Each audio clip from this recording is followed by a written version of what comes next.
Hello, my name is Gurveer Singh, and today I'm going to be talking about why sports betting is bad. Think about the last time you watched a live sporting event for basketball, football, hockey. Chances are you couldn't escape the flood of advertisements promising risk-free bets and instant wealth right from your phone. Today, I want to talk about the issue that is growing into a massive nationwide crisis, which is gambling. While the multi-billion-dollar the multi-billion-dollar gambling industry markets these platforms as harmless, everyday entertainment, the reality behind the screen is a predatory trap. Today, I am going to look closely at how these apps quietly drain personal budgets, the sneaky tactics used to keep us hooked, and finally, a straightforward path to reclaiming our financial freedom. To really understand the crisis, we have to look at how mobile sports betting apps completely ruin personal budgets, creating an everyday financial danger because small constant losses quickly add up without the user ever noticing. To get an accurate national picture of this issue, we can look to survey data published on March 16, 2026 by the Pew Research Center on their official website. They conducted a national study tracking shifting public attitudes towards gambling laws across America, and their findings show that over 40% of adults now view widespread legalization of sports betting as a bad thing for society.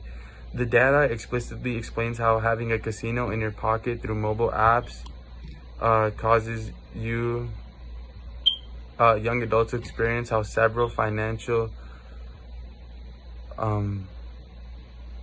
distress, sudden debt, and major loss in personal savings, to see how easy this happens in a daily life. Imagine a friend who decided to download the sports betting app just to add a little excitement to a weekend game. At first, they only make a tiny $5 bet and think, man, it's just a $5 bet, nothing's gonna happen, I'm good, I'm chilling of it, because the app makes it so easy to tap a button, they do it consistently. They constantly do it consistently as well throughout the month, until they check their bank statement and realize they quietly blew through $100 they actually needed for groceries, which is a horrible thing to see and happen. This exact scenario shows how easy, tiny, repeated actions on a phone slide into a massive financial crisis before a person even realizes what they have done. But we have to ask ourselves, why do we keep playing when they are losing? Why do they keep playing when they are losing? The underlying cause rests entirely on a sneaky app design that deliberately hides the true odds and use fake rewards to trick us into spending too much money. To expose the underlying mechanics behind this behavior, we can look at a 2025 peer-reviewed study published in the scientific journal Addiction by researcher Dr. Philip Newell. He published this detailed study to explicitly map out the deceptive design features used by online gambling platforms to maximize their own corporate profits. This research exposes tricks like Sludge, where platforms initially make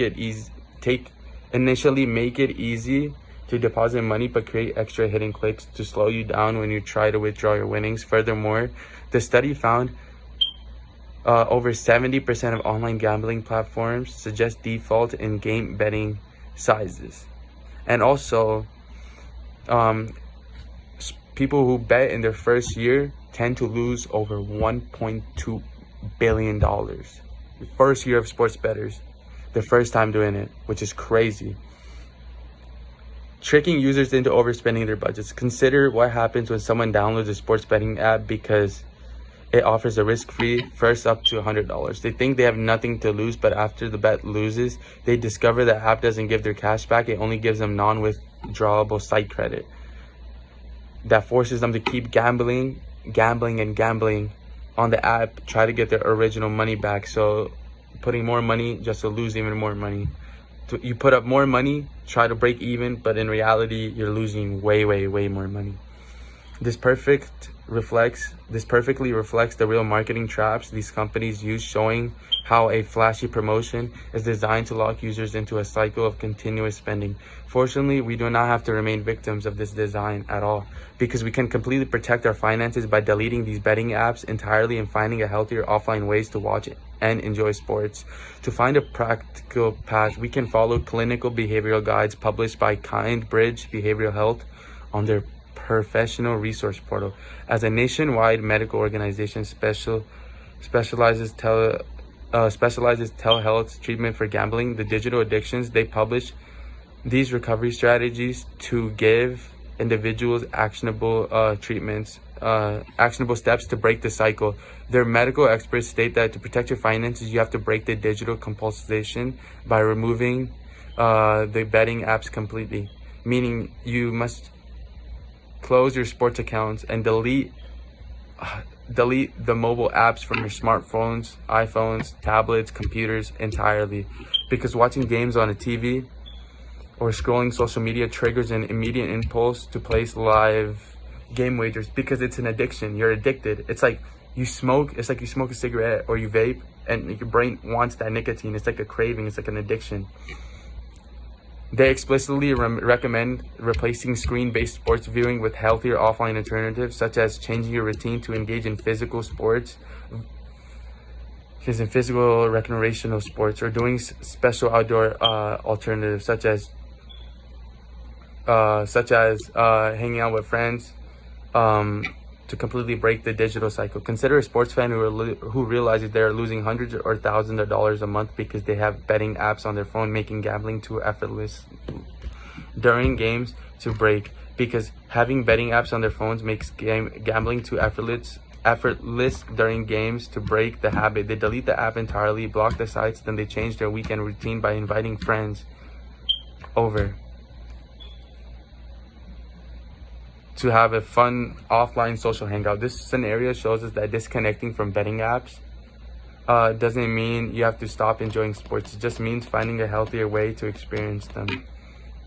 In conclusion, the temporary thrilling of digital wager will never be worth long-term financial damage it leaves behind, and it hurts our mental health because we lose so much money, because people lose so much money.